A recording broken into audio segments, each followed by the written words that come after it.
Bonjour Richard Panquio, bienvenue. Bonjour. Vous êtes PDG de l'ILEC, l'Institut de liaison et d'études des industries de consommation. En fait, vous êtes le porte-parole des géants de l'industrie alimentaire, ceux qui ont terminé leurs négociations avec les distributeurs là, à la fin du mois. Est-ce que vous êtes le porte-parole des grands méchants? Est-ce que les géants de l'industrie, c'est le diable? Alors, je ne suis pas le porte-parole que des grands, je suis le porte-parole des entreprises qui commercialisent des marques. Donc il y a effectivement des très grands groupes, ceux qui négociaient jusqu'au 31 janvier, jusqu'il y a 2 jours. Et il y en a d'autres qui sont plus petits, qui représentent plus de la moitié des gens que je représente, qui négociaient jusqu'au 15 janvier. Oui. Alors les grands méchants, non, je ne crois pas. Non, en fait, on représente des entreprises qui cherchent quoi? Qui cherchent à vendre en fait sur le marché des produits au meilleur prix possible, maintenant compte des contraintes qui sont les leurs, qui sont des contraintes de rentabilité pour investir, qui sont les contraintes de rentabilité de l'amont agricole et qui sont les contraintes de rentabilité de la distribution. Alors c'est très intéressant les 3 points que vous notez. Rentabilité pour investir. Le point de vue défendu par beaucoup, appuyé parfois même par le gouvernement, c'est que c'est de la rentabilité à tout prix. Pour investir ou pas, peut-être pour verser des dividendes, pour être plus profitable. Il y a un fantasme, j'en suis absolument convaincu, sur la rentabilité des entreprises de grande consommation, celles qui vendent des marques en France.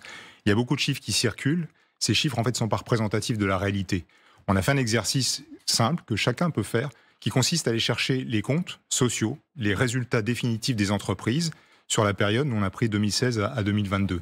Quand vous regardez le niveau de rentabilité, et encore une fois, c'est des chiffres publics, officiels, certifiés, la rentabilité des entreprises que je représente, elle est faible.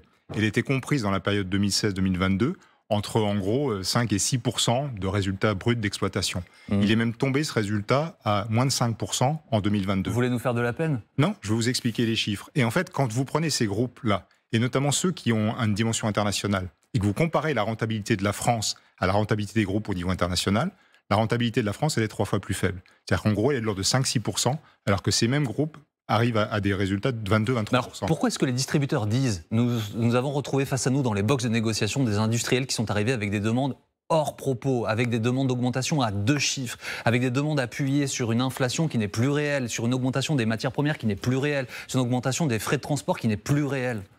Alors c'est super intéressant, effectivement. La réalité, c'est que les augmentations de tarifs avec lesquelles les industriels que je représente sont arrivés étaient de l'ordre de 5%, 5,5%. Il y a des gens qui peuvent avoir proposé des augmentations de 15 ou 20%. Mais par exemple, quand vous travaillez dans le jus d'orange, l'orange, elle a explosé. Quand vous travaillez dans l'huile d'olive a explosé. Quand vous vendez l'huile d'olive en bouteille et que l'huile d'olive a pris 200%, c'est difficile de ne pas arriver avec une inflation à 2 chiffres. Même chose pour l'orange, et je pourrais multiplier les exemples à l'infini.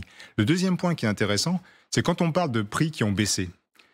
Encore, par exemple, sur le transport. Encore eût-il fallu que l'année dernière, quand les prix avaient augmenté, les industriels aient pu les répercuter dans les négociations. Et en fait, ça n'a pas été le cas. Donc ce qu'on nous demande parfois, c'est de baisser sur des hausses qu'on n'a jamais pu prendre. Alors il se trouve qu'à ma position, j'interroge les industriels, les distributeurs, les producteurs, les agriculteurs, les politiques. C'est la faute de personne. Alors je ne dis pas que c'est plus la faute que la vôtre que celle des autres, mais personne n'est responsable de la hausse des prix à la fin, sauf que les Français continuent de voir les étiquettes qui augmentent. Alors de votre point de vue, vous qui défendez ces industriels, je ne dis pas qu'on cherche un coupable, mais on essaie de comprendre d'où viennent les augmentations. Les augmentations, elles viennent des augmentations de coûts. Je vais vous donner un chiffre, enfin 2. On a demandé à nos industriels, nos adhérents, les gens qui commercialisent des marques, de combien avaient augmenté leurs coûts sur la période 2022-2023. La réponse, c'est 4,5 milliards. Dans le même laps de temps, 2022-2023, de combien ont augmenté leurs revenus? La réponse, c'est 3 milliards. Les coûts ont été phénoménaux. Les augmentations qu'on a pu répercuter ont été inférieures à ces coûts-là. Mais alors d'où ça vient? Ça vient de l'inflation. En fait, il ne faut pas se masquer la réalité. On est dans un cycle qui est inflationniste. Il a été extraordinairement inflationniste depuis 18 mois. Il l'est encore, mais beaucoup moins. Monsieur Panquio, l'inflation, pardon de vous interrompre, mais l'inflation, c'est un fantôme, en fait, finalement. Pour les Français, c'est très concret, ça veut dire un chiffre à la fin du mois ou au bout du caddie, mais dans la bouche des responsables, c'est un fantôme. C'est-à-dire que personne n'est capable de dire précisément où elle se trouve. Si, honnêtement, on parle d'une inflation de l'ordre de 20%, 21%. Et c'est vrai, c'est ce qui s'est passé sur les 18 derniers mois. Est-ce que vous savez qu'entre 2015 et 2021, les marques que je représente, leur prix payé dans les caddies, dans les magasins, il a baissé de 21%. Donc ce que je suis en train de vous dire, c'est qu'en 1 an et demi, on revient à des prix qui étaient ceux d'il y a 6 ou 7 ans.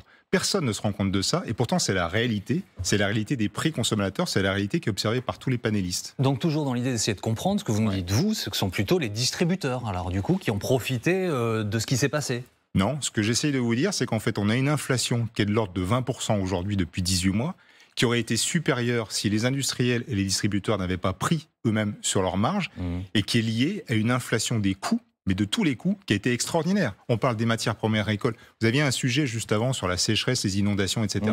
Les dérèglements climatiques, c'est à l'origine de l'augmentation de la faiblesse des rendements et des récoltes de plein de matières premières agricoles qui, du coup, voient leur cours augmenter.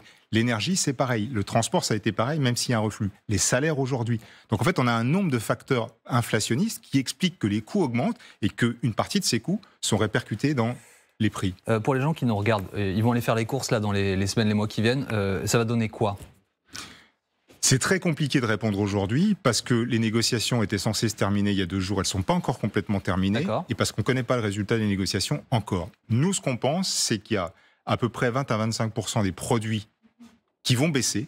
En tout cas, c'est nous les prix auxquels on vend aujourd'hui aux distributeurs, 20 à 25 produits. Alors encore une fois, c'est les exemples qu'on commence à connaître. C'est notamment les produits à base de volaille, de porc, la charcuterie, les produits à base de céréales, souvent le blé, certains détergents qui ont anticipé une baisse de la pression promotionnelle, les eaux minérales, des produits comme ça.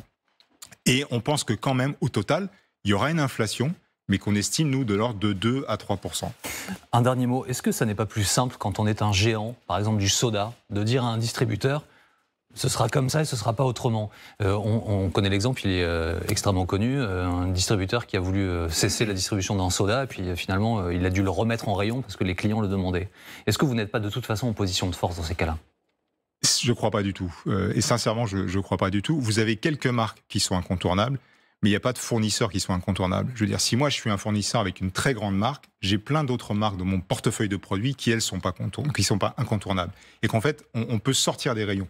Et en fait, la question qu'il faut se poser, c'est dans combien de cas de figure un consommateur qui ne trouve pas une marque change de magasin ou change de produit. Vous verrez qu'il y a assez peu de cas de figure où vous changez de magasin pour trouver votre marque. Un dernier mot, lorsque le gouvernement annonce qu'il va augmenter les contrôles de façon extrêmement significative dans les jours qui viennent, que les centrales d'achat qui passent par l'étranger pour contourner Egalim, ce sera terminé, vous dites formidable. Je dis formidable, je dis qu'il faut contrôler toute la filière, de l'amont jusqu'à l'aval, et les industriels compris. Je dis qu'il faut contrôler partout, en France et effectivement à l'étranger, parce qu'il y a des manœuvres de contournement voulues ou juste qui sont les conséquences de certaines décisions de délocalisation. Et je dis qu'il faut contrôler maintenant et plus tard. Parce que le sujet qui est important, c'est effectivement de respecter notamment la date de clôture des négociations, mais surtout de respecter dans les négociations le fait que le prix payé à l'agriculteur par l'industriel se retrouve bien dans le prix payé par le distributeur à l'industriel. Ça va être ça le sujet dans les prochains mois.